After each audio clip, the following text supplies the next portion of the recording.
I give an idea of how Kama works from a personal story. So when I was younger, when I was in my early 20s, I used to do a lot of mountaineering and free climbing. So it's the kind of climbing without ropes, basically. Um, and I did this for a good 3 years. Um, and in the third year, by the end of the third year, and I used to do it nearly every day. Like it was very, very frequently, every day, 5 times a week, something like this. So by the end of the third year, I started having very powerful, vivid, um, incredibly colorful dreams about me falling. And I've never had any such dreams before, and I've never had any such colorful and vivid dreams before.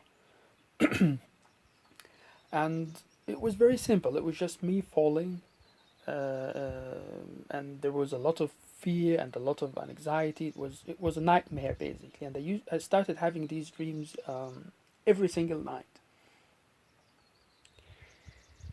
Of course, I noticed immediately, and I ignored them for a week.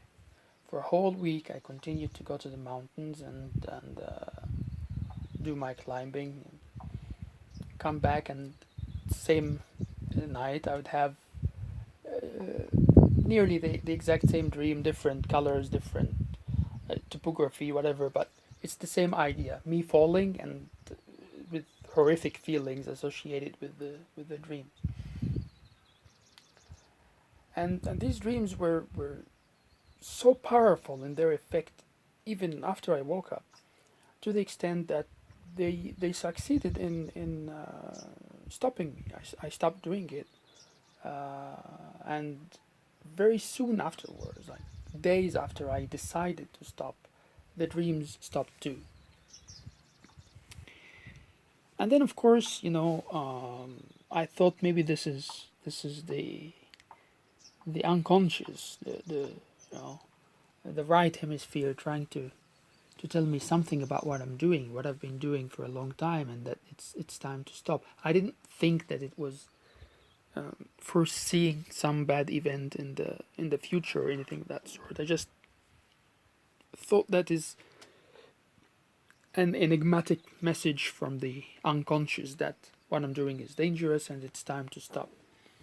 The emotional impact of the dreams was so powerful, and the relief was immediate as soon as I stopped climbing. So years later, after that, I lost my interest completely in climbing. I mean, the impact of the dreams was so strong that I never returned to free climbing again, except in very rare occasions. Um, and years later,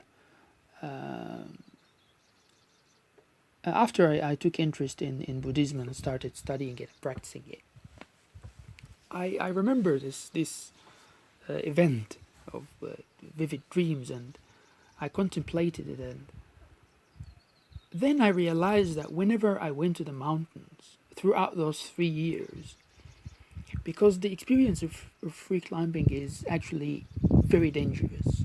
It's not always. It's just you come at certain points in your climbing trips, and there are certain situations that are dangerous, and you have to be very highly focused, or otherwise you just fall and die. And that's part of the thrill of it. That's the point of it in the first place. And I realized that throughout these 3 years, unlike many other free climbers, it was the challenge that that motivated me, that stimulated me. The idea that this is challenging, that I wanted to have a challenge of that sort. It wasn't that I was enjoying it so much as I was just looking for something that is really challenging. And I remembered the emotions and states of mind of stress and anxiety and turmoil basically that I used to experience in those junction and the climbing activity that were really dangerous. And that happened every now and then. And of course, throughout 3 years of free climbing, I had at least 2 or 3 really dangerous situations that I luckily came out of safely. And so these were 3 years basically of stress. And however much I chose that stress, however much I took the initiative, it was my desire to embark on that kind of stressful activity. Because it was stressful and because there was not enough joy or enjoyment in it, the resultant unconscious attitude with regard to it became negative.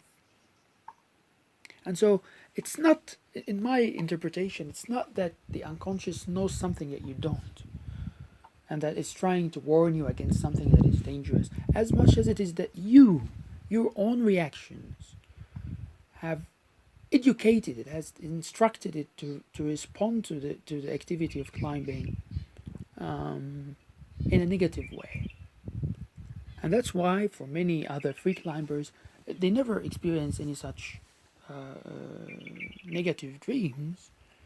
In many cases, sadly, end up dead. It's happens so often that free climbers will die in that activity. But they never experience that kind of unconscious screaming against the activity because they enjoy it, because it gives them a lot of joy. And this is really how I understand Kamma, just the way you unconsciously respond to a situation. Like, I thought I was enjoying free climbing for 3 years, but in reality, it was just the challenge that I was seeking, and it was very stressful. It was very causing a lot of stress and anxiety and even fear.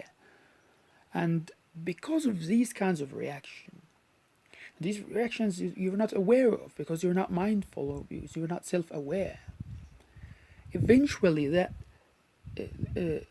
channels all these negative emotional reactions into the unconscious, and it takes a long time. It took 3 years in order for the unconscious mind to finally re-expresses them in dreams, because this is how the unconscious expresses itself usually. Most of the time it does so in dreams. And so it's really Kamma is something that develops and that accumulates momentum through reactions that we do unconsciously, reactions of which we are unaware. And the more we persist in a certain activity and or respond to a certain situation in unconscious ways, the more Kamma develops and the more it gathers momentum and direction. And if you're lucky at all, later on that might express itself in dreams or in any other ways, but that you can't rely on dreams, and you can't rely on the unconscious to express itself in a very vivid and colorful and clear way, as was the case in my dreams. And that's why sati is very important. That's why it's so vital to Buddhist practice. That you need to train and habituate the mind to reach for the unconscious. And not just that, and also in the present moment. We say to be in the present moment, that is to be aware of the emotional reactions that are happening, and to not allow them to function and to not operate on their basis without being aware of them. So it's not really about changing them, and it's not about changing your behavior or anything of that sort. That's a superficial level of practice. It is not always necessary. But it's basically I believe the heart of Buddhist practice is basically about becoming aware of what's already happening, because through that awareness, things do not slip, you know, away from the consciousness, away from awareness, and then descend very deep into the unconscious, where they become very profound. They dig deep roots, and then it becomes very difficult even to discover them, even to know what's happening with you. And this happens all the time to many people. A situation of hardship happens, some difficulty, and then you find yourself responding in ways that are surprising even to your own self. You say, where is all that fear coming from? Where is all that anger coming from? You don't know, you don't understand yourself, and that's because there is so much that has passed unnoticed into the unconscious through reactions that were happening in the present moment, that we were imprisoned to it, we weren't aware of it. And that's why sati is so important. In the first place, it allows for the conscious mind to become aware of what's happening, emotionally in particular, in the various situations of life. And that precludes the possibility of developing unconscious tendencies and habits, which is precisely what Kamma is. And then further, with the help of meditation, now you can descend into the unconscious. And this is, by the way, a very challenging and impressive and somewhat profoundly fearful process, to just slit open the human heart and see what's inside of it. I mean, the scenery is almost always horrific. It's a scary thing to do without a strong mind. You need a strong and stable and calm mind. That's why samadhi is also very important. It allows you to see what's already been accumulating there.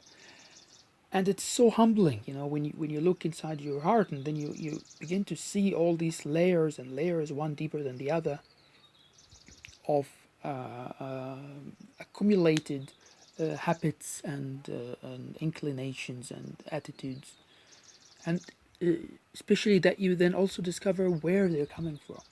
You could look back at the time when you developed these habits unconsciously. And this also happens by way of the development of sati, self-awareness. And I believe this is basically what meditation allows for us to do. Meditation itself is not going to show you these things, but it gives you the kind of mental composure, mental calm with which to be able to do all these things, because it takes a lot of attention, a lot of focus. You have to sustain your attention in order to watch what's happening in the present moment, and then descend into the unconscious mind and figure out what's happening inside of it. It takes a lot of attention, a lot of focus, and a lot of calm also, because the experience is impressive and it's challenging. And that's why it's meditation and or samadhi and sati as the foundation of Buddhist practice, and it's precisely the means by which wisdom eventually develop. And then you see this is when we speak of sila, samadhi, panya, this succession that kind of summarizes the entirety of Buddhist practice. It speaks to this the process of how you start from a liberated conscience, from a free conscience, which gives you the possibility to be calm and to be still and to be not agitated. And then with that calm, you finally begin to develop self-awareness and so much wisdom. That wisdom about oneself is not wisdom about facts, about the world, or about mundane things. It's wisdom about your own self, about your own mind, about your own kamma, your own unconscious mind.